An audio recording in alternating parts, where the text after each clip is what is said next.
ภาคหากทานกลุ่มหาบันบุญซองแสงเวียงงานประจำเดือนธันวาปี2025เน้นการแก้ไขปัญหาสังคมและรักษาความสงบ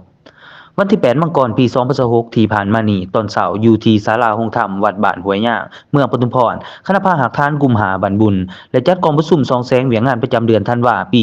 2025และวางทิศทางแผนการปฏิบัติเวียงงานประจำเดือนมังกรปี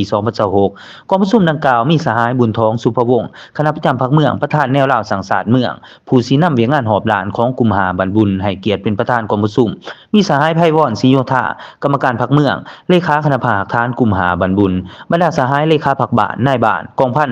608โรงเรียนการทหารท้องถิ่นและภาคส่วนที่เกี่ยวข้องเข้าร่วมอย่างพร้อมเพรียง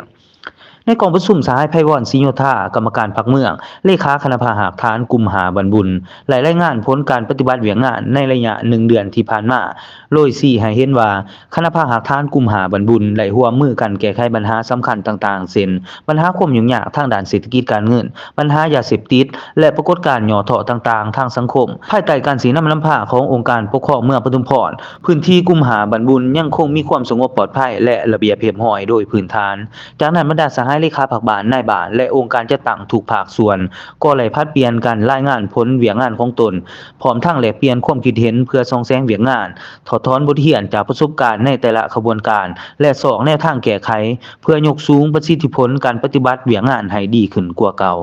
ในตอนท้ายกองประชุมสายบุญทองสุภวงศ์ก็ได้ให้ความเห็นสีน้ำเน้นหนักให้ทุกภาคส่วนสืบต่อเสริมสร้างความสามัคคีรักษาความสงบปลอดภัยและสืบต่อแผนเวียงงานที่ได้วางไว้ให้มีผลสำเร็จอย่างเป็นรูปธรรมโอกาสดังกล่าวก็ยังได้มีพิธีมอบใบยังยืนบ้านป้องกันความสงบดีให้แก่บรรดาบ้านและใบยงย่อประเภท1ประเภท2ให้แก่กำลังปกสบ้านภายในกลุ่มหาบ้านบุญตื่มอีก